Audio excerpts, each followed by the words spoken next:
Hai, kembali lagi dengan saya Andre Tuan dan pada hari ini saya akan berbagi tentang perencanaan keuangan untuk keluarga baru.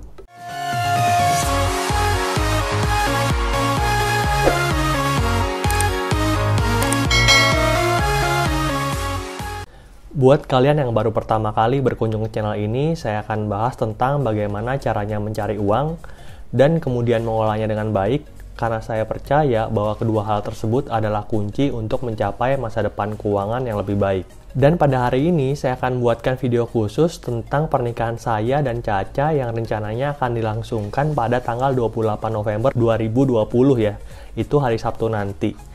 Nah, berhubung channel ini itu khusus membahas tentang keuangan kayak gitu ya, maka saya akan khusus juga membahas tentang rencana pernikahan tersebut dari aspek finansialnya aja kayak gitu ya. Jadi saya ingin berbagi bagaimana caranya saya dan Caca dalam mempersiapkan keuangan kami sebagai sebuah keluarga yang baru.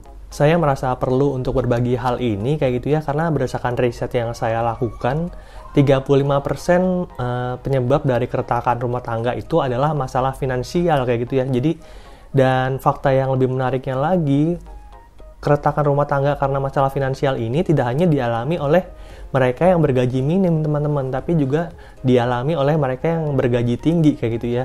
Oleh sebab itu bisa kita simpulkan bahwa keluarga dengan penghasilan berapapun wajib banget untuk membuat perencanaan keuangan.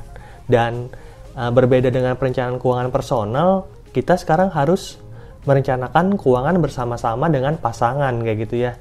Kecuali buat kamu yang jomblo, kamu harus merencanakan keuanganmu sendiri masih. Yuk kita serius. Nah, mungkin teman-teman bertanya-tanya, kok bisa perencanaan keuangan itu dibutuhkan oleh semua pasangan dengan berapapun penghasilannya? Dan penyebabnya cuma satu ya, yang namanya besar pasak daripada tiang itu tidak memperdulikan status dari kekayaan kalian sekarang. Dan kalau misalkan pasak kita lebih besar daripada tiang, itu akan artinya kita dan pasangan hidupnya boros kayak gitu ya. Dan masalah pemborosan ini terkadang kalau salah ataupun terlalu over kayak gitu ya, bisa menyebabkan masalah hutang. Dan hutang itu dimana-mana itu nggak enak teman-teman. Intinya sih kalau misalkan kita berhutang, walaupun mungkin kita tahan menghadapi telepon-telepon ataupun mungkin kedatangan debt collector, tapi mungkin pasangan kita yang nggak terbiasa berhutang itu menjadi sangat terganggu teman-teman, sehingga mengganggu keharmonisan rumah tangga pada akhirnya nanti. Namun di sisi lain, beberapa pasangan juga ada yang sangat terlalu hemat kayak gitu ya teman-teman. Dan menurut saya terlalu hemat ini juga terkadang bisa menyebabkan masalah finansial di keluarga tersebut, karena apapun yang namanya terlalu kayak gitu ya teman-teman, itu nggak baik ya. Misalkan terlalu hemat itu nggak baik, terlalu boros itu juga nggak baik kayak gitu. Jadi kita hidup dari standar yang biasa yang membuat hidup kita nyaman dalam kondisi tersebut. Anggaran keuangan ini nantinya akan menjadi salah satu kunci untuk kebahagiaan dalam rumah tangga yang sedang kalian bangun bersama dengan pasangan kayak gitu ya teman-teman. Dan ada dua langkah nih sebenarnya teman-teman dalam mempersiapkan perencanaan keuangan keluarga.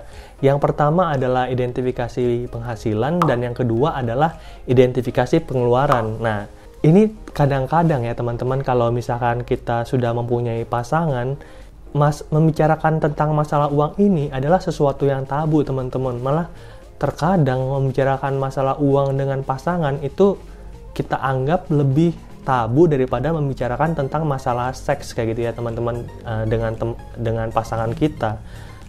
Karena ini tuh sensitif kayak gitu ya. Tapi berhubung kalian dan pasangan itu nantinya akan menjadi sebuah kesatuan di mana kalian akan dipersatukan di dalam hukum dan di dalam agama, kan namanya juga orang menikah ya, itu kan dipersatukan.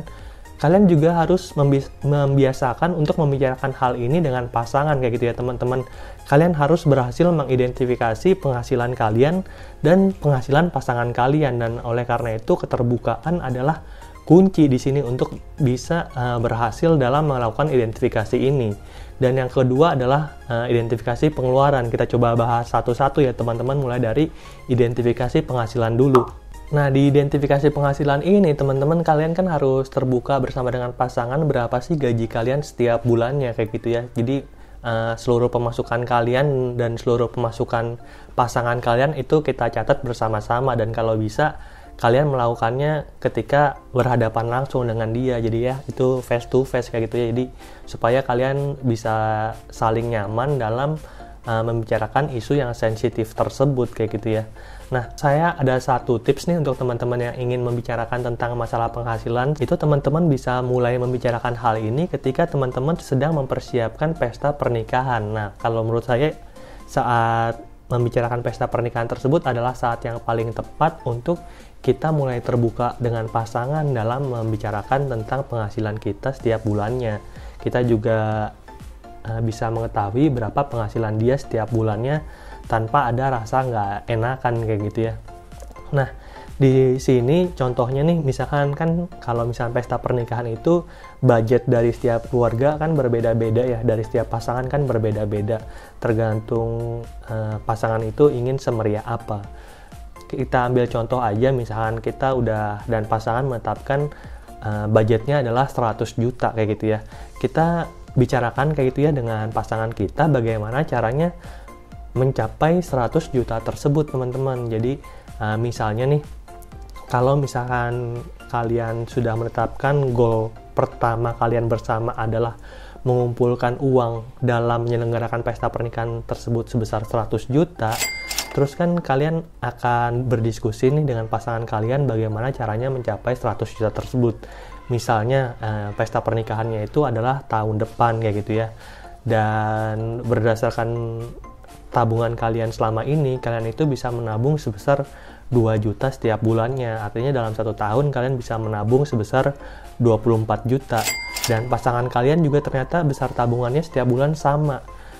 Dia bisa menabung 24 juta setiap tahunnya, sehingga total uang yang bisa kalian kumpulkan adalah 48 juta setiap tahunnya. Nah, teman-teman tenang aja nih teman-teman, karena berdasarkan pengalaman saya, kita kan ketika menikah itu kan nggak hanya menyatukan 2 individu, tapi kita juga akan menyatukan 2 keluarga.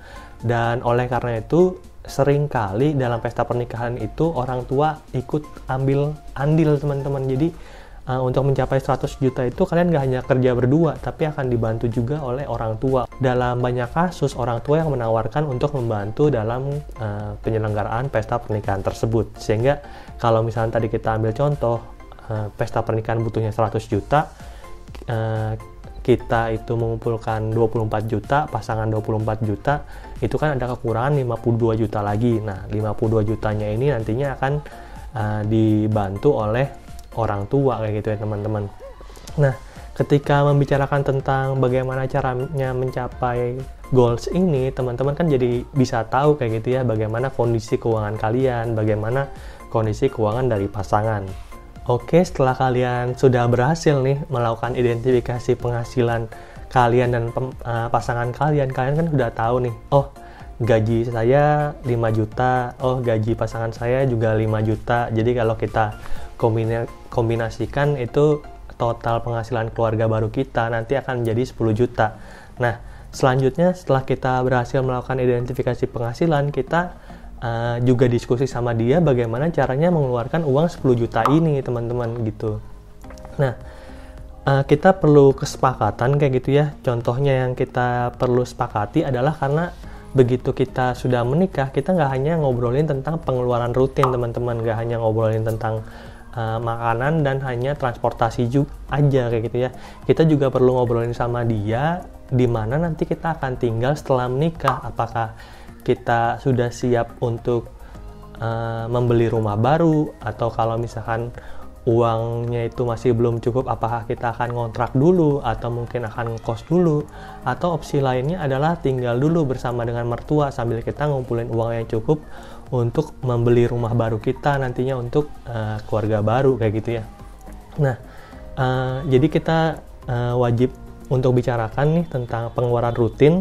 Yang kedua tadi adalah tentang di mana nanti akan tinggal, dan yang ketiga adalah apakah nantinya kita membutuhkan kendaraan baru untuk kita dan pasangan. Misalnya nih, kalau sekarang kita tiap hari ke tempat kerja menggunakan Gojek kayak gitu ya, apakah kita akan selalu menggunakan Gojek atau nanti kita akan membeli motor atau mobil sebagai kendaraan untuk keluarga kayak gitu ya. Itu juga perlu dibicarakan dengan pasangan ya. Belum keluarga baru tuh ternyata perencanaannya banyak kayak gitu ya. Dan kemudian kalian juga harus bicarakan kapan kalian akan punya anak dan berapa anaknya. Apakah akan langsung ingin minta anak kepada Tuhan gitu ya, atau mungkin kalian akan menundanya dengan menggunakan program keluarga berencana. Nah, itu kalian perlu diskusikan bersama pasangan dengan baik kayak gitu ya. Itu adalah dua hal dasar yang perlu kalian rencanakan bersama dengan keluarga baru kalian. Dalam hal ini pasangan kalian adalah identifikasi penghasilan dan identifikasi pengeluaran. Jadi dua hal dasar itu dulu aja yang perlu kalian bicarakan bersama dengan pasangan. Nah, itulah tadi pembahasan tentang perencanaan keuangan untuk sebuah keluarga yang baru kayak gitu ya teman-teman. Saya di sini juga posisinya baru akan berkeluarga sehingga masih akan banyak terus belajar. Jadi saya harapkan kalian subscribe channel ini supaya kita bisa sama-sama belajar bagaimana caranya merencanakan keuangan yang baik bagi sebuah keluarga kayak gitu ya teman-teman. Kalau kalian suka dengan video kayak gini, silahkan tinggalkan like untuk mendukung channel ini bisa berkembang dengan lebih baik lagi dan menyemangatin saya untuk terus membuat konten-konten yang bermanfaat kayak gini. Dan kalau kalian merasa bahwa video ini bermanfaat, silahkan share video ini ke salah satu teman kalian atau mungkin beberapa teman kalian yang akan melangsungkan pernikahan ataupun baru menjadi sebuah keluarga kayak gitu ya. Oke, mungkin segitu dulu aja video saya pada hari ini. Sampai jumpa di video berikutnya. Dadah!